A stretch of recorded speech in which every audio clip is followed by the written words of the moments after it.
First of all, just the thought of winning another one in the way it happened.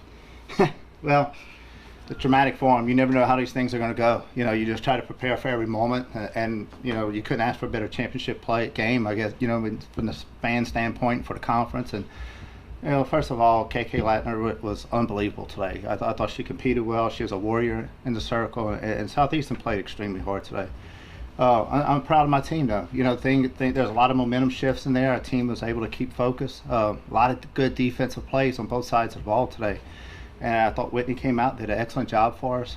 And then Vallejo comes in and does a good job. And, you know, we just couldn't quite get the timely hit, and we couldn't get anything going. And then, you know, right there at the end, Reese stays composed. And, you know, game, all you need is one big swing. we kind of joke about it all the time. It's like, hey, we got good pitching. You know, all we need is one big swing, and we could do it. And look, right here in Lake Charles, Louisiana, it's funny.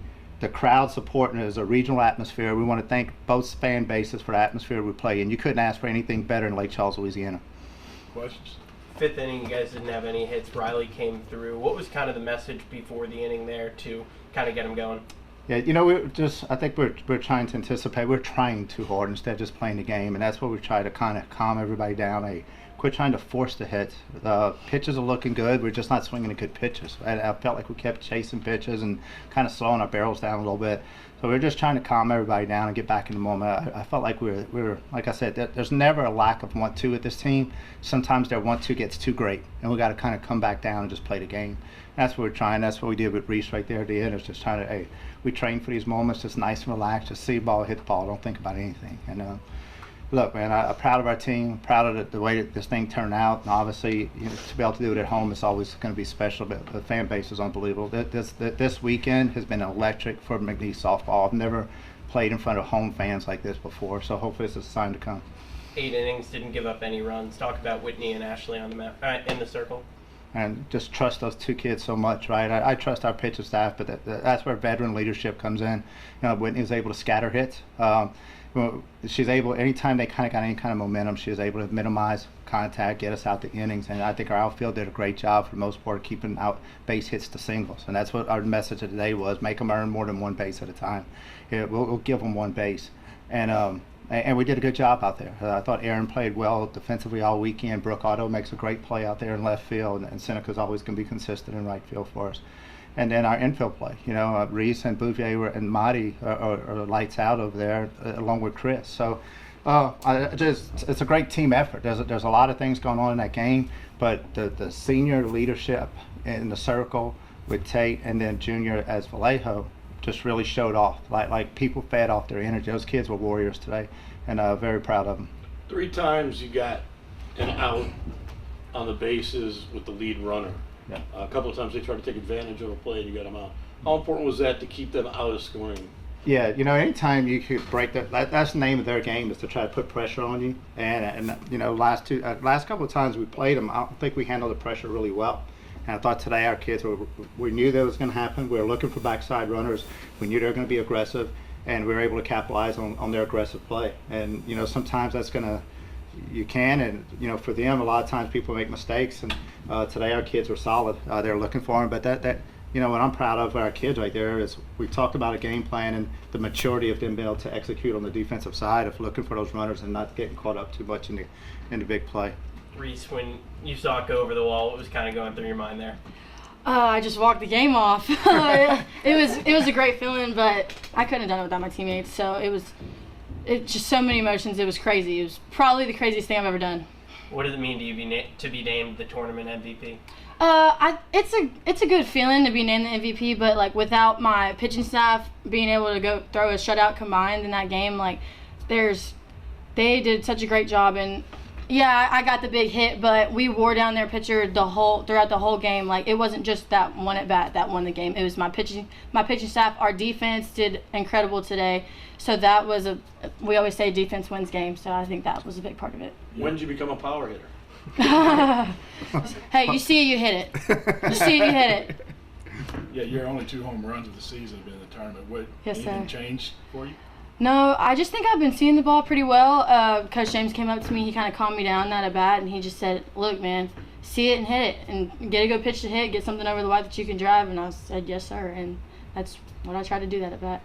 Coach, once again, Southland Conference champions. You guys are going back to the NCAA Tournament. What does this one mean to you?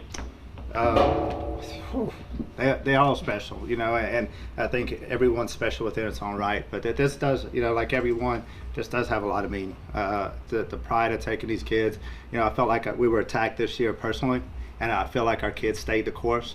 They stayed locked in, and to be able to be around such like-minded young people that have so much loyalty and so much competitive spirit and really care about each other is unique. You don't get it very often, and that's why I'm proud of the way they handle this entire season, the off season, getting ready for this moment, getting ready for this tournament, and then throughout the season, the ups and downs of the season, and there's been a lot of change around here, and these kids right here are unbelievable. They're rocks, man. They're rocks, and when I had tough times, this is who I leaned on. It's my team, and I don't think a lot. I take it very meaningful because I know not everybody could say that. I'm very fortunate to coach the players that I coach, and to have my coaching staff, and I don't want to the collaborative effort of what my coaching staff has done for this program and what this team has done for this program and the school and the loyalty they have for this school is unmatched. And I hope people realize how special these young kids are and how special my coaching staff is as well. Gonna put you on the spot a little bit. This is probably one of the more dramatic endings to a game you've had in your career. Where does it rank among the big moments in your career? I mean, when you think about a walk-off in the 8th, man, that's the kind of stuff you dream about. And so, at the end of the day, look, for our kids, they get to play the game. But yes, it's championship play. You can't write a book better than that, right? A crazy year.